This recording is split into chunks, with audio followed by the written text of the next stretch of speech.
विधानसभा चुनाव में नया ट्विस्ट। शाही इमाम सैयद अहमद बुखारी ने मुसलमानों से की आम आदमी पार्टी के पक्ष में वोट डालने की अपील। बीजेपी के विज्ञापन पर गरमाई राजनीति। आपने लगाया बीजेपी पर आदर्श आचार संहिता उल्लंघन का आरोप। बीजेपी ने आरोपों को नकारा।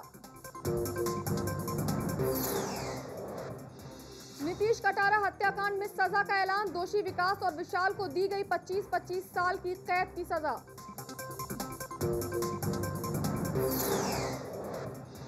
बिहार के सीएम जीतन राम मांझी ने दिखाए बागी तेवर। शरद यादव के फैसले को दी चुनौती। विधायक दल की बैठक को बताया अनधिकृत।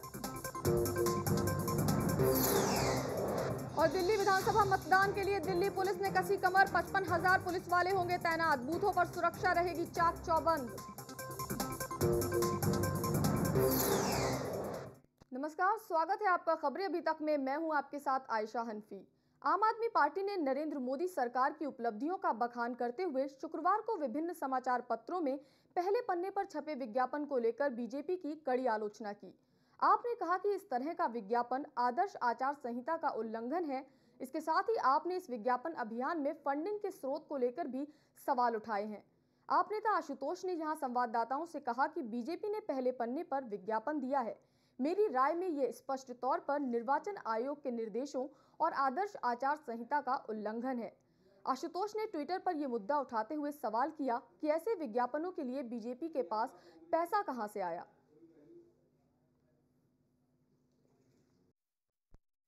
पहली बात तो यह कि आज लगभग हर अखबार में फ्रंट पेज पे 3-3, 4-4 करोड़ रुपए के ऐड छपे हुए हैं। एक एक अखबार में फ्रंट पेज का फुल पेज विज्ञापन 3-3, 4-4 करोड़ रुपए में आता है। ये पैसा कहां से आ रहा है? और अंदर के पेजों पे काउंट करो तो भारतीय जनता पार्टी के आज 7-7, 8-8, 10-10 करोड़ तक के विज्ञापन होंगे अखबारों के पास में। एक दिन में एक अखबार को 10 करोड़ के विज्ञापन दिए जा रहे हैं। ये पैसा आ कहां से रहा है? तो ये तो कुछ बताना चाहिए पार्टीज को। ये 2800 करोड़ रुपए की ब्लैक मनी में से लाया जा रहा है या कहीं चेक से आ रहा है? ये तो बताए ना भारतीय जनता पार्टी की ये पैसा आया कहां से है। हमें ये डर है कि आज ये 5-5, 10-10 करोड़ के विज्ञापन देके कल अगर भारतीय जनता पार्टी की सरकार बनती है तो ये तो बिजली के बिल भी महंगे कर देंगे और महंगे करेंगे, पानी के बिल महंगे करेंगे। और दिल्ली के सारे अखबारों के फ्रंट पेज पे बीजेपी के बड़े बड़े ऐड आए हैं। ये विज्ञापन बहुत महंगे होते हैं, बहुत महंगे होते हैं। लाखों करोड़ों रुपए इस पे खर्च होते हैं। पहली बात, बीजेपी के पास इतना पैसा कहां से है कि सारे अखबारों के फ्रंट पेज पे इतना महंगा ऐड देते हैं? क्या ये इसका सोर्स बताने की कृपा करेंगे? दूसरी बात, मेरा सवाल यह है कि इस तरीके के विज्ञापन कहीं भी कैंपेनिंग खत्म होने के बाद ना तो छपने चाहिए ना दिखने चाहिए। लेकिन आप देखते हैं कि टेलीविजन में ऐसे विज्ञापन नहीं आते हैं, लेकिन अखबारों के अंदर ये विज्ञापन आता है। अगर टेलीविजन में विज्ञापन आने से इसी की गाइडलाइन का वायलेशन होता है तो अखबारों में विज्ञापन आने से भी इसी के गाइडलाइन का उल्लंघन होता है। या तो टीवी और अखबार दोनों में विज्ञापन आए या दोनों में विज्ञापन आए। अगर टीवी में विज्ञापन अलाउड नहीं है, अखबारों में विज्ञापन अलाउड है, तो इसका मतलब यह है कि कानून को बदले जाने की जरूरत है। उधर विज्ञापन के मुद्दे पर लगाए आरोपों का जवाब देते हुए बीजेपी प्रवक्ता जीवीएल नरसिम्हा ने कहा कि आपने ये दावा किया है कि विज्ञापन चुनाव संहिता का उल्लंघन है। मैं तो समझता हूं कि या तो वो अज्ञान है या उन्हें कानून की जानकारी नहीं है या फिर आदर्श आचार संहिता की। वे खबरों में बने रहने के लिए इस तरह के बयान दे रहे हैं। वहीं कांग्रेस ने कहा कि विज्ञापन देखकर लगता है कि मोदी दिल्ली के सीएम बनना चाहते हैं।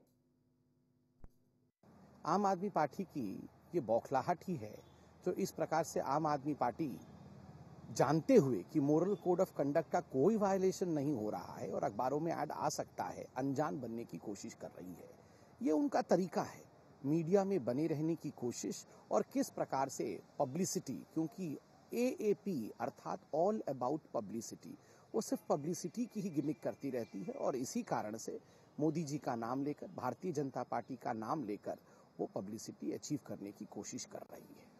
आम आदमी पार्टी की तरफ से जो कहा गया कि अखबारों में जो एडवर्टाइजमेंट आए हैं भाजपा की तरफ से, ये उल्लंघन है। मैं समझता हूं ये आम आदमी पार्टी की तरफ से इग्नोरेंस है। उनको कानून के बारे में, पोल कोड ऑफ कॉन्डक्ट के बारे में जानकारी नहीं है या जानबूझकर इस तरह के बयान करते हैं ताकि वो सुर्खियों में बने रह सकते हैं। आज की जो भी भारतीय जनता पार्टी की तरफ से जो पेपर्स में ऐड आया, उसमें स्पष्ट रूप से भारतीय जनता पार्टी अपने पॉजिटिव एजेंडा के बारे में जनता को, दिल्ली की जनता को जानकारी दे रही है। इसमें किसी प्रकार की वायलेशन नहीं है। आखिरी दिन तक, पोलिंग के दिन तक इस तरह की एड न्यूज़पेपर्स के जरिए दिया जा सकता है। भारतीय जनता पार्टी के इश्तेहार से तो ऐसा लगता है कि श्री नरेंद्र मोदी प्रधानमंत्री का पद छोड़कर दिल्ली के मुख्यमंत्री बनना चाहते हैं, और आम आदमी पार्टी अभी भी जो उनके ऊपर बहुत गंभीर और संगीन आरोप लगे हैं, उनका कोई जवाब नहीं दे पाई। सिर्फ बात को भटकाने की कोशिश कर रहे हैं। तो चुनाव आयोग को इन सब इश्तेहारों को अपने संज्ञान में लेना चाहिए, और खासकर जो भाजपा की तरफ से इश्तेहार आया है जिसमें केंद्र सरकार की तारीफ की गई है, क्या वो सीधे सीधे मॉडल कोड ऑफ कॉन्डक्ट का उल्लंघन है या नहीं, ये सुनिश्चित जल्दी किया जाना चाहिए। और इस खबर पर हमारे editor in chief Umesh Joshi जुड़ रहे हैं। जी उमेश जी, जिस तरह से आज समाचार पत्रों में बीजेपी का विज्ञापन छपा है, तो निर्वाचन आयोग का और आदर्श आचार संहिता का उल्लंघन है ये, क्या नियम क्या कहते हैं इस बारे में? बात यह है कि इसमें जो संज्ञान लेना चाहिए वो चुनाव आयोग को लेना चाहिए। चुनाव आयोग तय करे कि इस तरह के विज्ञापन छपने चाहिए कि नहीं छपने चाहिए, क्योंकि ये एक ऐसा पेचीदा मामला है। पिछले चुनाव में भी हमने देखा, लोकसभा चुनाव के दौरान प्रचार कार्य बंद होने के बावजूद विज्ञापन छपे थे अखबारों में, लेकिन किसी ने कोई ऐतराज़ नहीं किया, किसी की ओर से कोई विरोध का स्वर नहीं सुनाई दिया। इस बार भी ऐसा हुआ है, लेकिन इस बार आम आदमी पार्टी ने ऐतराज़ जताया है। ये मामला उन्हें चुनाव आयोग में ले जाना चाहिए। चुनाव आयोग अगर ये समझता है कि गलत हुआ है तो वो उचित कार्रवाई भी करनी चाहिए। लेकिन अगर सरकार की उपलब्धियां बताई जा रही हैं, सरकार की उपलब्धियां कभी भी बताई जा सकती हैं, उसमें कोई आपत्ति नहीं होनी चाहिए। लेकिन उन उपलब्धियों की वजह से चुनाव में किसी तरह से पार्टी को फ़ायदा होता है तो वो अनैतिक है। वो उपलब्धियां आज ही क्यों बताई जा रही, 2 दिन बाद भी बताई जा सकती हैं, क्योंकि ये सीधा सीधा मामला मतदाताओं को रिझाने का है। विज्ञापन का अर्थ सिर्फ इतना ही है कि मतदाता ये समझ लें कि बीजेपी की सरकार ने केंद्र में क्या क्या उपलब्धियां हासिल की हैं, और अगर आप चाहते हैं कि दिल्ली में भी उसी तरह विकास हो तो आप पार्टी के पक्ष में मतदान कीजिए। इसका अर्थ सिर्फ ये है। जी, तो साफ तौर पर मतदाताओं को रिझाने के लिए इस तरह का विज्ञापन आज ही समाचार पत्रों में निकाला गया है, जबकि दिल्ली में कल वोट डाले जाने हैं। वहीं आम आदमी पार्टी से आशुतोष जो है फंडिंग पर भी सवाल खड़े कर रहे हैं कि इस विज्ञापन के लिए फंड कहां से आया, तो उस पर क्या कहना है? ये देखिए, राजनीतिक टिप्पणी है। जब इनके फंडिंग पर बीजेपी ने सवाल खड़े किए कि इन्होंने ऐसी कंपनियों से फंड लिया है जो अस्तित्व में नहीं है या बोगस कंपनियां हैं, तो इन्होंने भी उनकी फंडिंग पर सवाल खड़े कर दिए कि बदला बराबर। कि कहना वो ये चाहते हैं आशुतोष कि अगर हम लोग गलत तरीके से चंदा लेते हैं तो आप भी लेते हैं, या तो आप बताइए कि इन विज्ञापनों के लिए जो करोड़ों रुपए आपने आज खर्च किए हैं वो पैसा कहाँ से आया, उसका स्रोत बताइए। तो सिर्फ बदला चुकाने की नीयत से इस तरह का बयान दिया गया है। पार्टियां इनको क्यों बताएं कि हमने फंड कहाँ से लिया है? बीजेपी के पास अगर फंड आया है तो वो जो संबंधित जो अथॉरिटी है अगर वो पूछेंगी तो उनको बताएंगे, बीजेपी इन्हें क्यों बताए? इसलिए इनमें सिर्फ राजनीतिक फ़ायदा लेने के लिए इस तरह के बयान दिए जाते हैं, या बदला चुकाने के लिए कि हमने अगर गलत तरीके से कहीं से फंड लिया तो आपने भी लिया है, ये बताना चाहते हैं वो। जी, इसी तरह से मनीष तिवारी ने जिस तरह से बोला है कि क्या दिल्ली के सीएम बनना चाहते हैं, हमारे जो देश के पीएम हैं वो क्या आप दिल्ली के सीएम बनना चाहते हैं, तो क्या कांग्रेस चुटकी ले रही है इस विज्ञापन पर? बिल्कुल चुटकी ले रही है, क्योंकि नरेंद्र मोदी की उपलब्धियां मतदान से एक दिन पहले अगर बताई जा रही हैं तो ऐसा लगता है कि जैसे नरेंद्र मोदी खुद सीएम बनना चाहते हैं। नरेंद्र मोदी की उपलब्धियां अब बताने का कोई औचित्य नहीं था। वो प्रधानमंत्री हैं, उनकी उपलब्धियां कभी भी बताई जा सकती हैं। 7 तारीख को मतदान होने के बाद भी बता सकते थे, लेकिन अभी क्यों बताया? तो ऐसा लगता है कि जैसे उनकी दिलचस्पी सीएम की कुर्सी में है, वो अपनी उपलब्धियां बताकर चुनाव जीतना चाहते हैं और ये बताना चाहते हैं कि देखिए आपने मुझे पीएम बनाया, इतनी उपलब्धियां नहीं, अगर सीएम बना देंगे तो इसी तरह की उपलब्धियां और होंगी मेरी। जी, तो मतदाताओं को रिझाने के लिए ही आज शायद समाचार पत्रों में इस तरह के बीजेपी ने विज्ञापन छपवाए हैं। आप बने रहिए उमेश जी हमारे साथ, आगे भी आपसे जानकारी लेते रहेंगे। तो आज आम आदमी पार्टी ने बीजेपी पर आरोप लगाए हैं कि जिस तरह से उसने आज समाचार पत्रों में विज्ञापन छपवाए हैं वो साफ तौर पर आदर्श आचार संहिता का उल्लंघन है। आगे बढ़ेंगे। जामा मस्जिद के शाही इमाम सैयद अहमद बुखारी के मुसलमानों से अपील की है कि वे आम आदमी पार्टी के पक्ष में वोट डालें। शाही इमाम ने कहा कि बीजेपी देश में फिरका परस्त ताकतों को तवज्जो दे रही है और ऐसे में मुसलमानों को अपने हितों की रक्षा करने के लिए आम आदमी पार्टी को वोट देना चाहिए।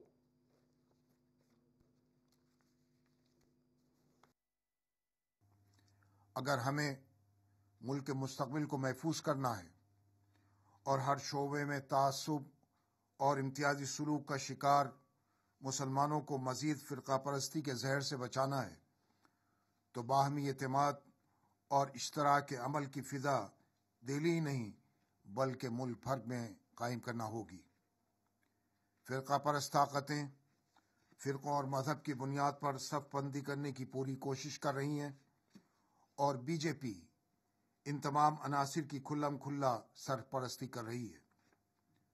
संघ परिवार मुसलमानों के खिलाफ मुसलसल इश्तियाल अंगेज बयानात दे रहा है और घर वापसी के नाम पर जबरी तब्दीली मजहब की हरकतें कर रहा है। बिलखुसूस मुसलमानों से अपील करता हूं कि वो आम आदमी पार्टी के उम्मीदवारों की कामयाबी यकीनी बनाएं और अपने वोट की ताकत से दिल्ली में एक सेकुलर सरकार बनाने में मदद करें।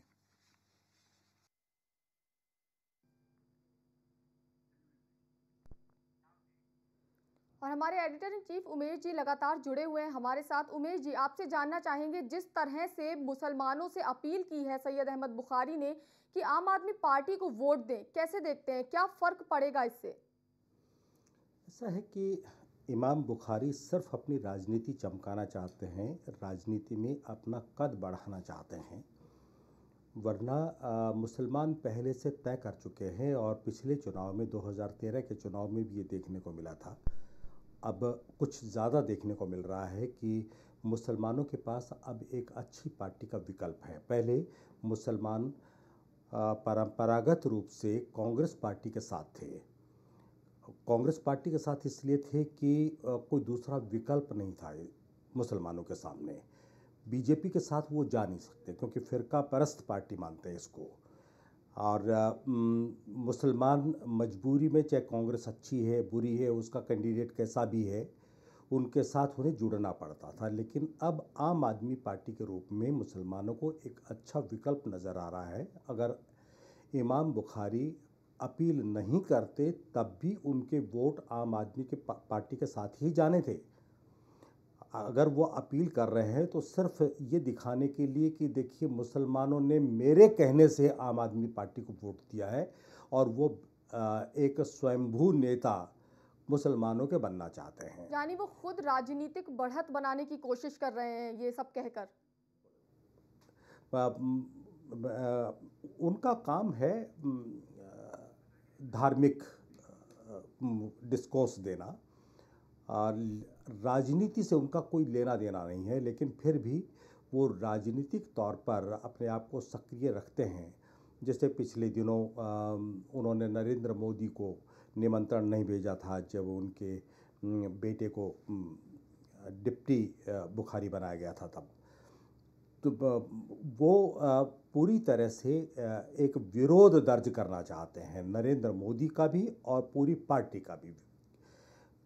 वो दिखाने के लिए उन्होंने अपील जारी की है। वैसे उस अपील की ज़रूरत थी नहीं, सिर्फ वो लाइमलाइट में रहने के लिए, सुर्खियों में बने रहने के लिए उन्होंने इस तरह की अपील जारी की है। जी, जिस तरह से कल डेरा सच्चा सौदा ने बीजेपी को समर्थन दिया और आज सैयद अहमद बुखारी मुसलमानों से ये कहते नजर आए कि आम आदमी पार्टी के पक्ष में वोट दें, चुनाव से पहले मजहबी रंग क्यों दिया जाने लगता है? इस तरह से ये सब बातें क्यों सामने आती हैं? ऐसा है कि उन डेरा सच्चा सौदा की अपील का असर पड़ता है लोगों पर, लेकिन इमाम बुखारी के कहने से कोई बहुत असर पड़ता नहीं है। मैं आपको बता दूं, क्योंकि मुसलमान बहुत सजग और जागरूक है, उन्हें पता है कि किसको वोट देना है, किसको नहीं देना है। बुखारी की अपील से आज तक कभी मुसलमानों ने अपना वोट नहीं डाला जी। अगर जिस पार्टी को वो अपील कर रहे हैं उस पार्टी के पास अगर मुसलमान वोट देने चला गया उस पार्टी को, तो ये बुखारी की अपील की वजह से नहीं है, उसने पहले से तय किया हुआ है कि उस पार्टी को वोट देना है। जी, तो सैयद अहमद बुखारी की अपील से कुछ ज्यादा फर्क नहीं पड़ता है, मुसलमान पहले से सोच चुके होते हैं कि उन्हें किसे वोट देना है। जी। आप हमारे साथ बने रहिए उमेश जी, आगे भी आपसे जानकारी लेते रहेंगे। तो आपको बता दें कि जामा मस्जिद के शाही इमाम सैयद अहमद बुखारी ने मुसलमानों से अपील की है कि आने वाले दिल्ली विधानसभा चुनाव में आम आदमी पार्टी के पक्ष में वोट डालें। फिलहाल रुकेंगे एक छोटे से ब्रेक के लिए, जल्द लौटेंगे।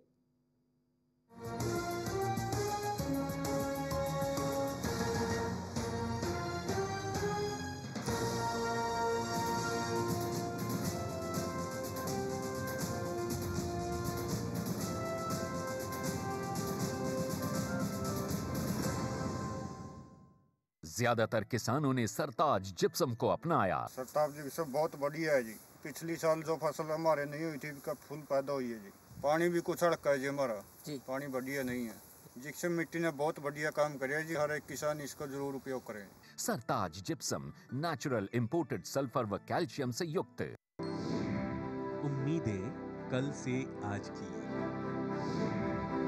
बदलते समाज की, उम्मीदें समस्याओं के समाधान की, रोटी कपड़ा मकान की, उम्मीदें सरकार से विकास की, हर आमो खास की। देखिए उम्मीदें सोमवार से शनिवार शाम 5:30 बजे सिर्फ खबरें अभी तक पर।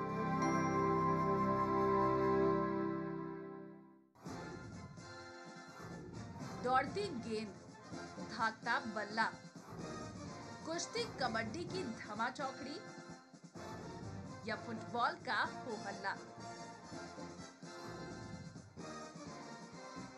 दिमागी जंग हो या फिर उछल-कूद, खेल से जुड़ी हर एक खबर देखिए प्लेग्राउंड में।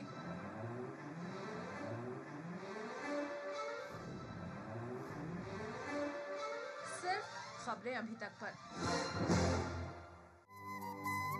संस्कार से सम्मान तक, अत्याचार से अपमान तक, सेहत से निदान तक, रसोई से पकवान तक, फैशन से मुस्कान तक, संस्कृति से पहचान तक। देखिए महिलाओं के जीवन के हर पहलू। नारी सोमवार से शनिवार शाम 6:30 बजे सिर्फ खबरें अभी तक पर।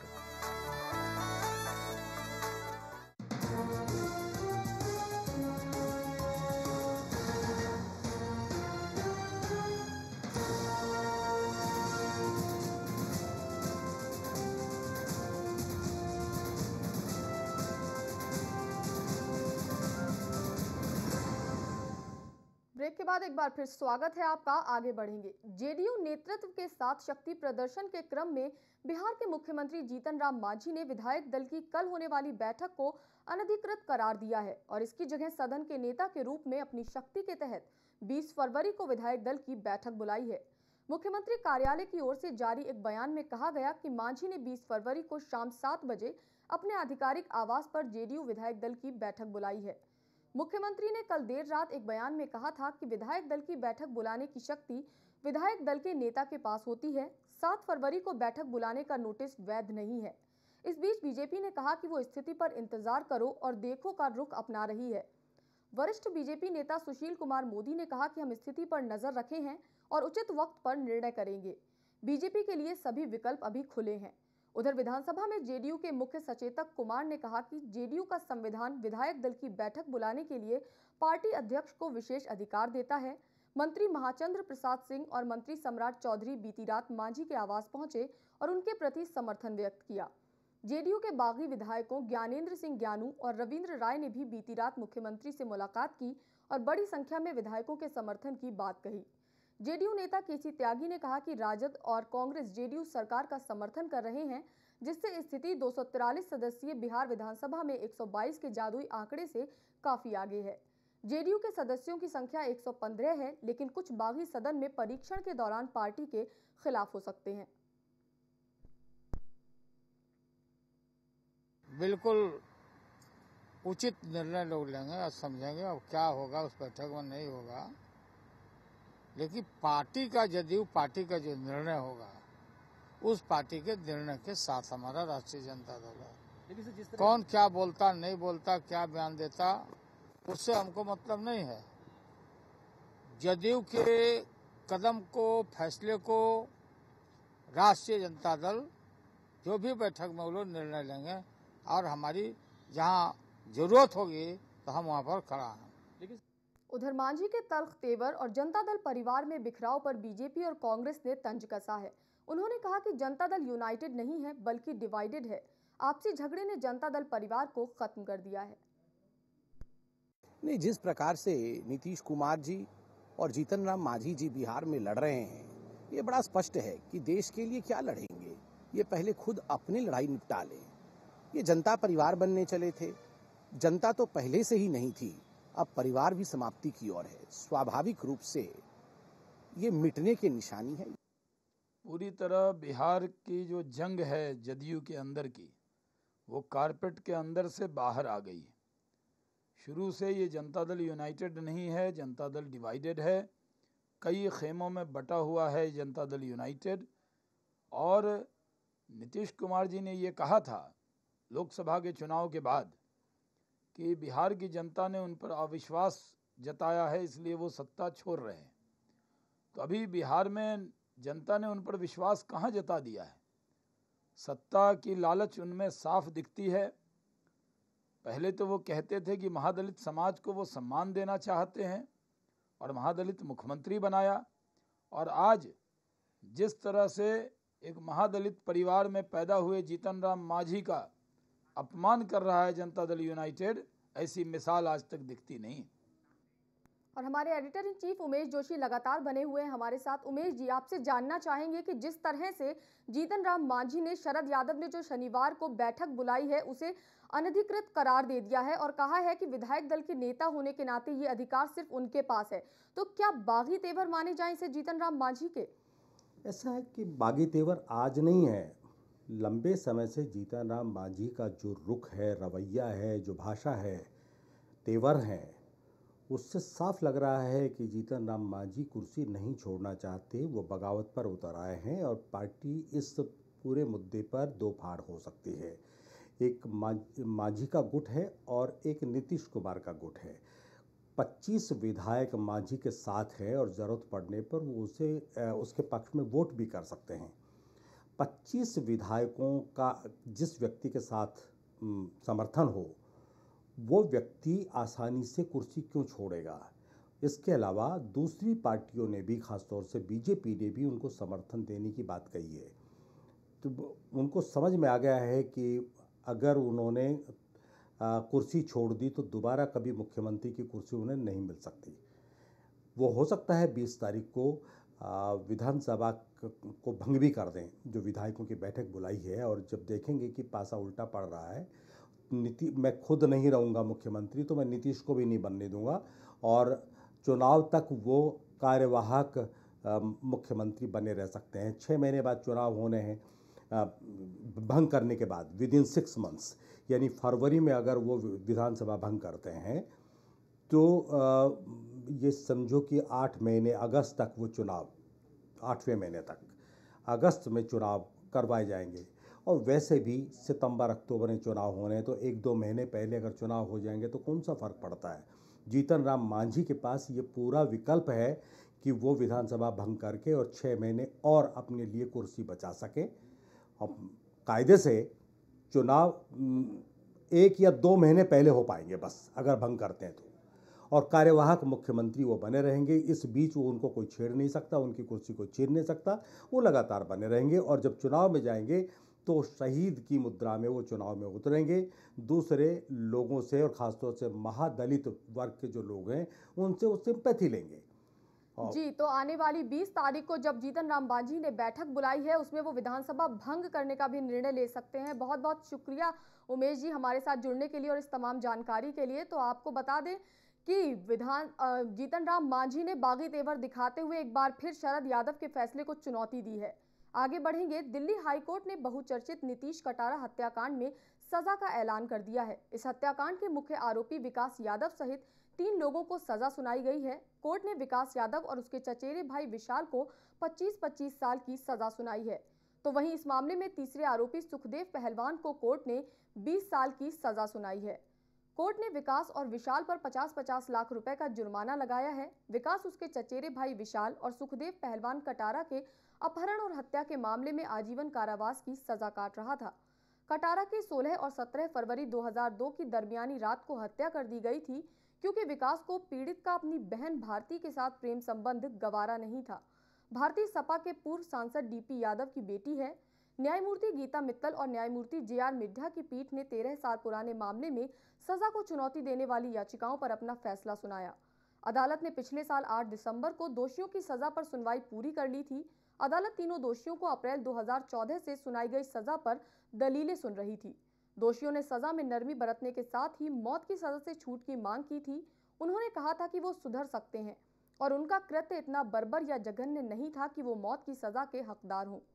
पीड़ित की मां नीलम कटारा और दिल्ली पुलिस ने उनके अपराध को रेयरेस्ट ऑफ रेयर बताते हुए तीनों को मौत देने की मांग की थी। उन्होंने कहा कि अगर दोषियों को मौत की सजा नहीं दी जाती है तो उन्हें बढ़े हुए आजीवन कारावास की सजा दी जाए।